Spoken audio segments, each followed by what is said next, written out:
Ning Semana Santa, mga kapuso, sayranta ang pagpangandam alang sa Buhing Kalbaryo 2022. Kauban ang choreographer nga si Al Marijun Hakaban. Mayong buntag, Sir Jun, ug welcome din sa GMA Regional TV Live. Please greet all our kapuso viewers nga nagtanaw karong buntaga, sir. So thank you so much, of course, Jamie7 for having me this morning for a special interview about the Buhing Kalbaryo 2020. Sir Jun, daghang salamat kaayo sa imong pagdawat sa among imbitasyon. First of all, sir, daghan kayo ang naghinam-hinam sa pagbalik na sa Buhing Kalbaryo karong tuiga. Can you share details about this, Sir Jun? Actually, what man mag-ingon galisod, for the casting, kay daghan na kita mga volunteers na they want to join the Buhing Kalbaryo, but aduna po tayo mga ginagmay nga changes because na di kita ingon kapugos since we are all volunteers. Sir Jun, duha ka tuig ang milabay, sir, no, nga wala jud ta kapahigayon o mga religious activities. Aduna ba'y mga kabaguhan sa stage play karon ubusan yun normal, sir? Actually, daghan gimig mga series of meetings before we decided to have the Buhing Kalbaryo for this year. Of course, naatay mga changes, a little bit of course, about the full vaccination for all the cast.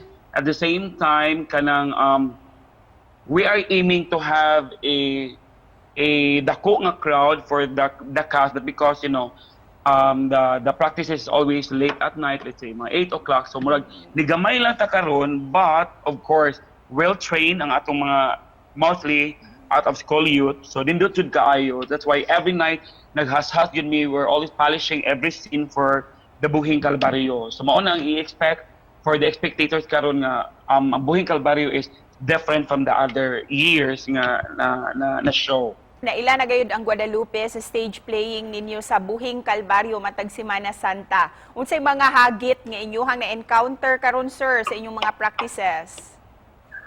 Of course, frankly speaking, amog yung mga kanang delay, of course, naagyo na ang delay per me, like kanang dugay ang atong mga cast, of course, natay mga pick-up point kung asa pick-up po na atong mga cast, no, because mostly is from Guadalupe, and then mo na siya dugay magkatapok, sana siya mga challenges na mo. At the same time, abot pag yun dito sa among practice area, we cannot control the crowd. O karon, sir, nga mahinayon na gayud ang Buhing Kalbaryo. Unsay gibati nimo isip usa ka choreographer nga madayon na gayud kini?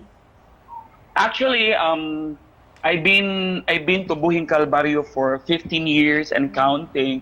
I am so mixed emotion. I am so happy. Like, for 2 years now, we're going to have live on stage. I'm so very happy, overwhelmed. Like, what I did as my part as a choreographer, I changed everything, especially the dance routine, the dance steps. Sir Jun, para kanimo nganong kinahanglan nga mahinumduman sa katawhan ang mga kaagi ni Jesus ilabi na matag Semana Santa? As a Roman Catholic, so actually I am also religious. Ang ako lang point yun nga, why is it dindot yun na atay mga anak na mga activity every year, Holy Week presentation, so that ang ato sa mabilin sa ato mga generation to generation na maabot, like maabot silang mind na bitaw no dindot nga ipadayon nga religious activity for us to be more religious as a Roman Catholic. And then aside from that, no, kanang dindot kay bation ba nga you're offering to the Lord nga imong ibaw, like you want to experience unsa gyud giagian ni Jesus Christ. Busa, sir, kindly take this opportunity to invite all our kapusong bisdak to watch the Buhing Kalbaryo 2022.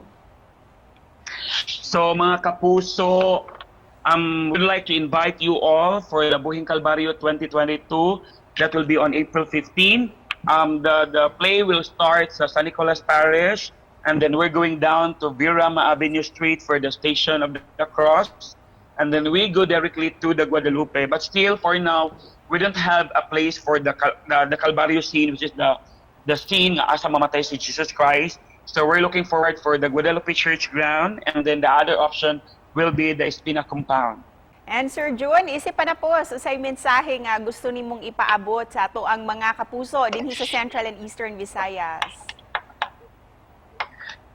So, this interview, say thanks to, of course, paluniin tanan, for itong Ginoo, atong pasalamatan, of course, ni Sir Jojo, sa among director, then, of course, the project director, of course, ang ako mga katambayayong yun sa pagbuhat sa mga props, sa costumes and everything, all the stage designs. I'd like to say shout out to my Uto, my gangs there. To all kapuso, let's continue to be religious, of course. Let's give love to one another. And thank you sab kanimo Sir June sa pagporyo sa ato ang buhing kalbaryo karong tuig. Daghang salamat sir. Thank you so much, kapuso. Thank you. Mabuhay kayo.